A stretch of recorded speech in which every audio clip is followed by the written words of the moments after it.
Hello friends, welcome to my channel. तो आज मैं आप लोगों को ओजोन छिद्र के बारे में बताने जा रही हूँ। यहाँ पर देखिए, ओजोन छिद्र क्या है, क्या सच में कोई ओजोन छिद्र है या नहीं है। यहाँ पर देखिए क्या है कि ओजोन छिद्र नहीं है, ओजोन परत का पतला होना ही ओजोन छिद्र कहलाता है। जो ओजोन परत जहाँ पतला हो जाता है ना, वैज्ञानिकों के नाम से वह ओजोन छिद्र हो जाता है, जो मुख्य रूप से अंटार्कटिक और आर्कटिक में है। यहाँ पर आगे देखिए, ओजोन छिद्र तकनीकी रूप से कोई छिद्र नहीं है जहाँ पर कोई ओजोन गैस उपस्थित नहीं होता। यहाँ पर देखिए क्या है, ओजोन छिद्र तकनीकी रूप से कोई छिद्र नहीं है जहाँ पर कोई ओजोन गैस उपस्थित नहीं होता, बल्कि यह अंटार्कटिका के ऊपर समताप मंडल में ओजोन अपघटित क्षेत्र है, जो दक्षिणी गोलार्ध में बसंत ऋतु अगस्त अक्टूबर के शुरू होने पर घटित होता है। यहाँ पर क्या है, ओजोन छिद्र तकनीकी रूप से कोई छिद्र नहीं है जहाँ पर कोई ओजोन गैस उपस्थित ना हो। ऐसा कोई भी जगह नहीं है जहाँ पर ओजोन गैस उपस्थित नहीं है। अंटार्कटिका के ऊपर समताप मंडल में ओजोन अपघटित क्षेत्र है, जो दक्षिणी गोलार्ध में बसंत ऋतु में अगस्त अक्टूबर में शुरू होने के बाद घटित होता है।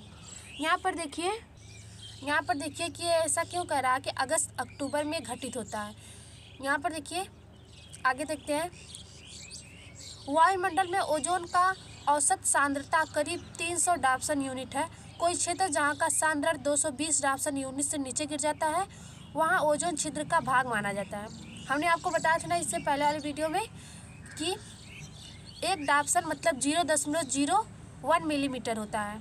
तो यहाँ पर देखिए क्या है कि 1 डाप्सन में कितना होता है, 3 डाप्सन यूनिट। अगर जहाँ पर 3 डाप्सन यूनिट ओजोन का लेयर है, वहाँ पर कहा जाएगा कि ओजोन छिद्र नहीं है। लेकिन वहीं अगर 220 डाप्सन से नीचे होगा तो हम कहेंगे कि वहाँ पर ओजोन छिद्र है। यहाँ पर देखिए, मार्च में आर्कटिक में और अक्टूबर में अंटार्कटिक में। यहाँ पर क्यों है मार्च में आर्कटिक में और अक्टूबर में अंटार्कटिक में है?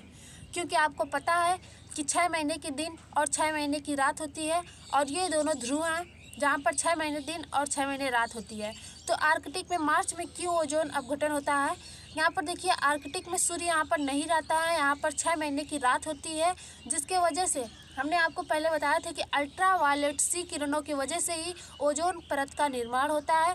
जब अल्ट्रावायलेट सी किरणें यहाँ पर नहीं पहुँच पाती हैं तो ओजोन का निर्माण होना बंद हो जाता है, और इसलिए वहाँ पर आर्कटिक में ओजोन परत पतली होने लगती है। और अक्टूबर में अंटार्कटिक में यही क्रिया होती है, वहाँ पर 6 महीने की रात होती है, और फिर वहाँ पर ओजोन परत का निर्माण नहीं होता है, क्योंकि सूर्य की किरणें, अल्ट्रावायलेट सी किरणें वहाँ तक नहीं पहुँच पाती है, पराबैंगनी किरणें वहाँ तक नहीं पहुँच पाती हैं। इसलिए वहाँ पर ओजोन परत का निर्माण होना बंद हो जाता है, और इसलिए कहते हैं कि अक्टूबर में ओजोन छिद्र अंटार्कटिक में होता है। यहाँ पर देखिए, ओजोन कालानुक्रम, ये क्या है, ओजोन कालानुक्रम। यहाँ पर देखिए, ओजोन कालानुक्रम, ओजोन क्रोनोलॉजी, ये क्या है, 1840 में ओजोन अणु की पहचान एवं नामकरण किया गया था।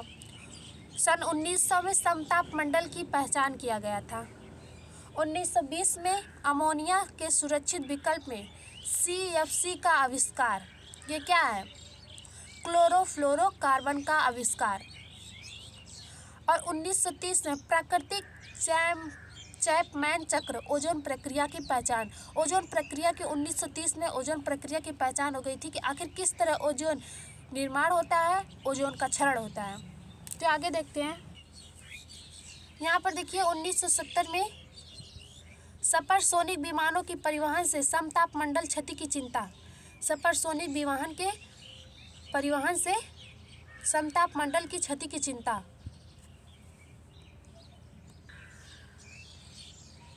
आगे देखिए क्या है, अंटार्कटिक के ऊपर समताप मंडल के निचले भाग में ओजोन परत की क्षति की विशिष्ट आर्कटिक सर्वे द्वारा पहचान की गई। ब्रिटिश आर्कटिक सर्वे द्वारा पहचान की गई। ये क्या है, अंटार्कटिक के ऊपर समताप मंडल के निचले भाग में ओजोन परत की क्षति की ब्रिटिश आर्कटिक सर्वे द्वारा पहचान की गई थी। और यहाँ पर 1974 में क्लोरोफ्लोरोकार्बन की प्रक्रिया की पहचान। यहाँ पर पता चला कि क्लोरोफ्लोरोकार्बन आखिर क्या करती है, इसकी प्रतिक्रिया क्या है। और यहाँ पर देखिए 1978 में क्लोरोफ्लोरोकार्बन एरोसॉल पर संयुक्त राज्य अमेरिका, कनाडा, स्कैंडिनेवियाई देशों में प्रतिबंध। यहाँ पर क्लोरोफ्लोरोकार्बन पर प्रतिबंध लगा दिया गया। और यहाँ पर देखिए 1980 में क्लोरोफ्लोरोकार्बन उत्पादन में वृद्धि जारी हो गई। फिर से क्लोरोफ्लोरोकार्बन का उत्पादन शुरू हो गया। और आगे देखिए, यहाँ पर देखिए क्या है, 1985 में दक्षिणी ध्रुव ओजोन छिद्र की ब्रिटिश वैज्ञानिकों द्वारा खोज। यहाँ पर 1985 में दक्षिणी ध्रुव ओजोन छिद्र की ब्रिटिश वैज्ञानिकों द्वारा खोज हुई थी, जो कि अंटार्कटिक ओजोन छिद्र था। और यहाँ पर 1987 में मॉन्ट्रियल प्रोटोकॉल, 1986 में CFC एवं अन्य ओजोन विघटनकारी पदार्थों पर प्रतिबंध। यहाँ पर क्लोरोफ्लोरोकार्बन पर और अन्य ओजोन विघटनकारी और उन चीज़ों पर जो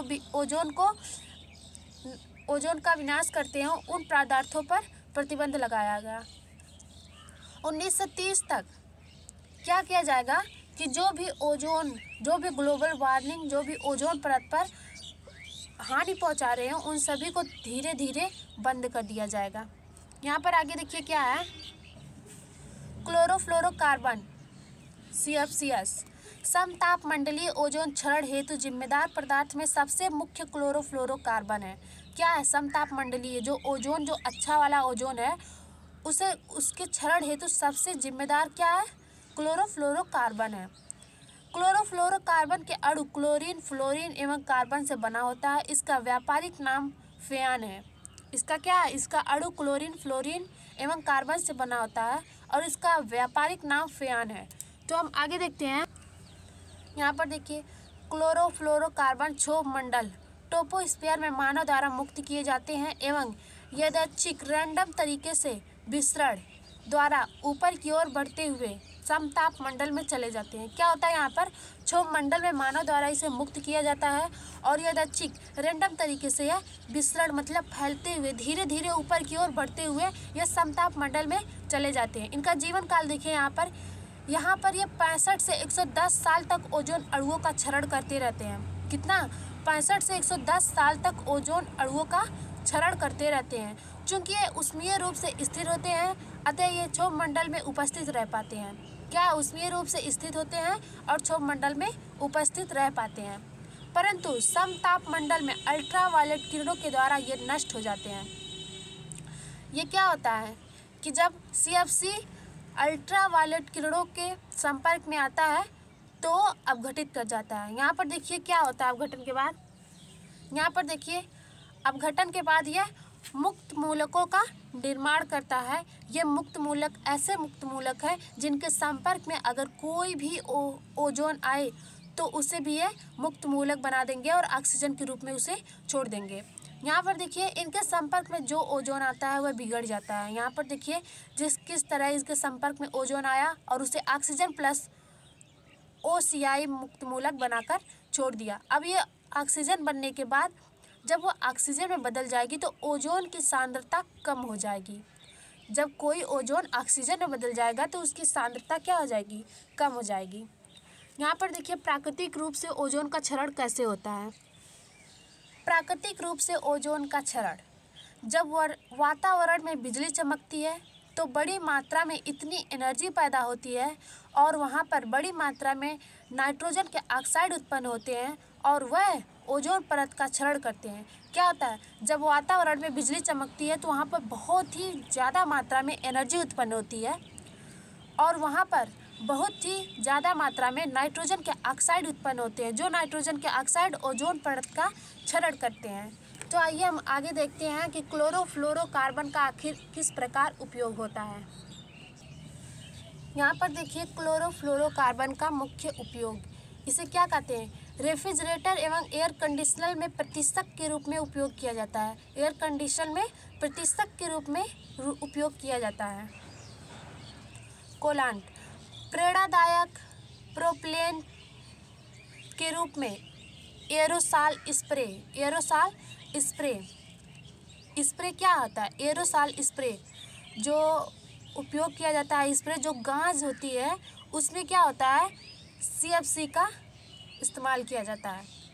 फ्लेमिंग एजेंट के रूप में प्लास्टिक निर्माण में, फ्रेमिंग एजेंट के रूप में प्लास्टिक निर्माण में इसका उपयोग किया जाता है। और आगे देखिए, मशीन तथा धातुक वस्तुओं की सफाई करने वाले विलायक, क्लीनिंग सॉल्वेंट। क्लीनिंग सॉल्वेंट क्या होता है कि मशीन तथा धातुक वस्तुओं की सफाई करने वाले, जो भी चीज़ जैसे कोई लिक्विड आती है ना जो धातु को बहुत ही ज़्यादा चमकाती है, मतलब कि साफ कर देती है, उस लिक्विड में भी क्या होता है, CFC का उपयोग किया जाता है। यहाँ पर देखिए, आग बुझाने वाले कारक के रूप में, जो आग बुझाने वाले होते हैं उनमें भी CFC का उपयोग किया जाता है। यहाँ पर आगे देखिए, स्टरलाइजर्स एवं स्टायरोफोम में भी इसका इस्तेमाल किया जाता है। यहाँ पर देखिए, क्लोरीन, फ्लोरीन, कार्बन का 2/3 भाग रेफ्रिजरेटर में एवं 1/3 भाग फोम इंसुलेंस उत्पादन में उपयोग किया जाता है।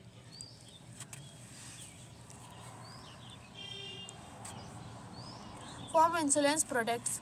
यहाँ पर देखिए, कुछ सामान्य CFCs, यहाँ पर क्या है, कुछ सामान्य CFCs, यहाँ पर देखिए क्या है, CFC 11, 11, CFC 12, 12, CFC 12 और CFC 11। यहाँ पर देखिए CFC 11 ये क्या है कि टी क्लोरोफ्लोरोमीथेन, इसे क्या कहते हैं, टी क्लोरोफ्लोरोमीथेन। और यहीं पर CFC 12 इसे कहते हैं डी क्लोरोफ्लोरोमीथेन। तो इसका सूत्र क्या है, यहाँ पर CC3LF ये है CF11 का, और CC12F2 ये है CFC 12 का। तो आइए हम आगे देखते हैं। यहाँ पर देखिए कि किस तरह हमारी उपयोग जो है कि बदलती रही है। यहाँ पर देखिए, सबसे पहले हमने अमोनिया का उपयोग किया करते थे, सबसे पहले हम अमोनिया का उपयोग करते थे, जिसके कारण क्या था, जिसके कारण बहुत ही ज़्यादा बदबू आती थी, फिर उसके बाद अमोनिया को हटाकर हमने CFC क्लोरोफ्लोरोकार्बन का इस्तेमाल करना शुरू कर दिया। और यह क्लोरोफ्लोरोकार्बन क्या करता है, ओजोन परत का क्षरण करता है। यह क्लोरोफ्लोरोकार्बन बदबू तो नहीं करता, पर ओजोन परत का क्षरण करता है। और फिर उसके बाद देखिए, यहाँ पर जब ये पता चला कि क्लोरोफ्लोरोकार्बन ओजोन परत का क्षरण करता है, तो इसे हटाकर HFC हाइड्रोफ्लोरोकार्बन का इस्तेमाल किया जाने लगा।